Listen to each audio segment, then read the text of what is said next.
Bom dia a todos, né? Vamos lá. Nesse momento, dá mais uma aula remota e o assunto é coagulopatia de consumo, coagulação intravascular disseminária. Para que a gente ilustre, né? Vamos pedir um caso clínico. Um paciente masculino de 60 anos com uma queixa de febre e falta de ar há 2 dias. Um paciente portador de DPOC, sem acompanhamento regular, iniciou dispneia progressiva e febre a 48 horas com diminuição do volume urinário. Nos dados adicionais ali da história, o único item colocado é o uso do hábito de tabagismo. O exame do paciente, temos ali os sinais vitais, 100 por 70 milímetros de mercúrio, taquicárdico, 120, temperatura 38 graus, e taquipneico também, 30 impulsões respiratórias por minuto. Lúcido, agitado, corado, desidratado, algo desidratado. Ritmo cardíaco regular, exceto a taquicardia, e o murmúrio vesicular diminuído bilateralmente, que é uma característica ali do paciente com DPOC, com enfisema, roncos e sibilos difusos. Abdômen sem anormalidade, sem megalias e membros inferiores sem edema. Os exames complementares, mostrando hemograma com leucocitose significativa, né, e de esquerda, forma jovem na periferia, no percentual elevado, hemoglobina normal, plaqueta normal, ureia e creatinina normal, eletrólitos normais, coagulograma normal, gasometria feita mostrando hipoxemia, né, e CO2 elevado. Essa redução de CO2 é característica de doentes que têm DPOC, né, e uma hipoxemia também leve. E nesse caso, com um insulto agudo, tende a piorar esses dados, né, tanto da PaCO2 quanto da PaO2. Um raio-x de tórax com imagem de pneumonia extensa na base direita e um eletrocardiograma com ritmo sinusal. Já para tirar o diagnóstico diferencial, a possibilidade de COVID, né, que uma PCR negativa para o vírus, né? Embora essa apresentação seja realmente mais provável de uma sepse de foco pulmonar, uma pneumonia bacteriana, pneumonia comunitária grave em paciente com doença crônica pulmonar com DPOC. Bom, o doente piorou. Logo após a internação, evolui com choque e após 24 horas de internação, sangramento em locais de punção, onde tinham acesso venoso, coleta de sangue para exames, gasometria arterial, e aparecimento de lesões cutâneas em toda a superfície corporal. Os dados, temos ali o laboratório, que mostrava nesse dia queda da hemoglobina, anemia, plaquetopenia importante, significativa, menor que 100 mil, e provas de coagulação, né? O TAP e o PTT. TAP é tempo e atividade protrombina, algumas vezes a gente se refere como INR, e PTT, tempo de tromboplastina parcial muito alto. As possibilidades diagnósticas, nós temos aí um doente com uma infecção pulmonar comunitária que está evoluindo com agravamento do quadro, aparecimento de alteração em provas de coagulação e lesões cutâneas, como esse slide mostra. Quando nós vemos essas lesões cutâneas, né, disseminadas em toda a superfície corporal, nós temos de lembrar de uma condição que pode se instalar nesse contexto, né, do doente que evoluiu com pneumonia, com piora do quadro, com choque, com anormalidade de coagulação, com plaquetopenia. E aí, dentro aqui desse slide, né, investigação hospitalar de trombocitopenia, dentre as várias possibilidades, ali tem uma delas que é a sepse com CIVD, ou sepsis com CIVD, né? Eu posso ter também uma plaquetopenia induzida por drogas, né? Fenitoína, linezolida, a própria heparina de baixo peso molecular.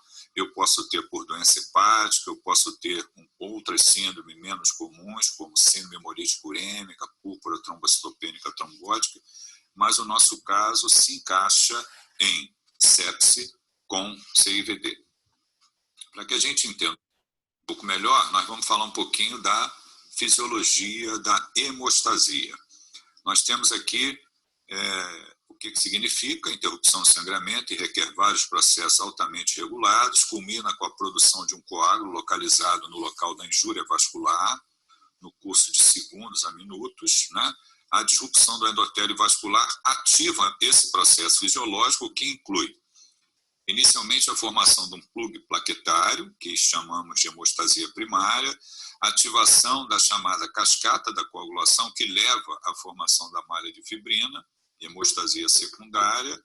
Nós temos a fibrinólise, para retirar esse excesso de fibrina, de malha de fibrina que foi gerada, e também, ao final, o reparo vascular, voltando à superfície endovascular, à situacionalidade.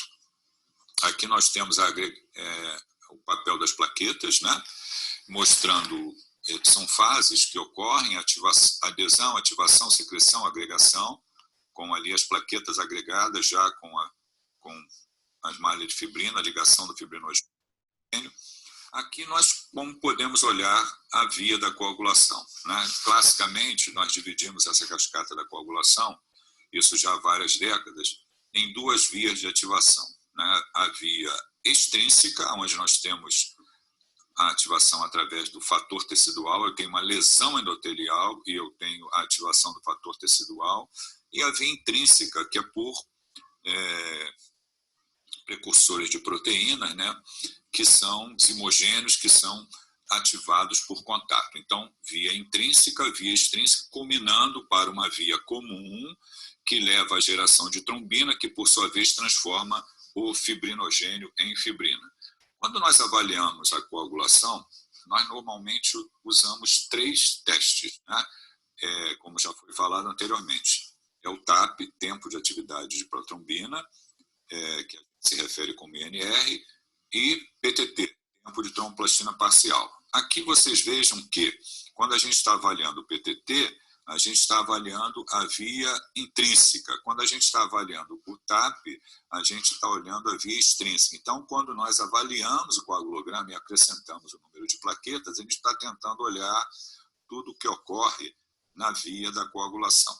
Aqui uma outra maneira de olhar essa cascata da coagulação, onde os vários fatores estão interrelacionados, e chama a atenção de vocês para o que está sinalizado em vermelho, que são os nossos anticoagulantes naturais, que modulam essa cascata, né, fazem com que o sangue não se coagule sem um motivo que leve a isso. Quer dizer, temos ali a presença da antitrombina, proteína C, trombomodulina, inibidor do fator tecidual. Todos eles também atuam modulando esse processo. Essa cascata da coagulação, então, temos o início, amplificação, propagação e estabilização. Com a malha de fibrina já formada, nós vamos ter o papel da fibrinólise. E esse papel da fibrinólise é através da plasmina, onde você vai ter a lise do coágulo e vai formar os chamados produtos de degradação do fibrinogênio. Dentre esses produtos de degradação do fibrinogênio, nós temos uma molécula ali que se chama D-dímero, ou dímero D, né? Que é muito importante que a gente compreenda o seu papel. Aqui é um artigo que fala sobre o papel do D-dímero, do dímero D, no diagnóstico de embolia pulmonar, de tromboembolismo pulmonar. Se eu tenho uma situação onde tenho eventos trombóticos, normalmente eu tenho uma situação pró-coagulante. E aí esse artigo está falando o seguinte, que a gente pode usar os níveis de dímero D para avaliar a possibilidade de embolia pulmonar. Se eu tenho um nível de dímero D baixo, eu praticamente excluo a possibilidade de tromboembolismo pulmonar. Voltando ao nosso doente, então, que tem uma infecção pulmonar, uma pneumonia comunitária grave, que evolui com instabilidade hemodinâmica, nós podemos chamar isso de sepse. O que é a sepse? É a disfunção orgânica ameaçadora à vida, secundária à resposta do hospedeiro a uma infecção. Então, nós temos uma sepse de foco pulmonar. Mas o nosso doente evoluiu com choque, então nós estamos diante de um choque séptico, hipotensão persistente que requer o uso de vasopressores para manter uma pressão arterial média igual a maior a 65 milímetros de mercúrio e um lactato elevado acima de 2 milimol, igual milimol, acima de 2 milimol, após adequada ressuscitação volêmica. Então, o nosso paciente preenche o diagnóstico de choque séptico com uma coagulopatia de consumo com coagulação intravascular disseminada. Inúmeros fatores que podem comprometer a perfusão da microcirculação na sepse. Nós temos ali, se a gente olha a patogênese, nós observamos o seguinte: vários fatores contribuem para distúrbios microcirculatórios na sepse. Nós aqui vamos dar atenção a 2. É a ativação endotelial e coagulação intravascular disseminada. Esse slide mostra que nós temos ali na sepse, né, a ativação do fator tecidual pelos produtos bacterianos, né, que são liberados quando nós temos a infecção.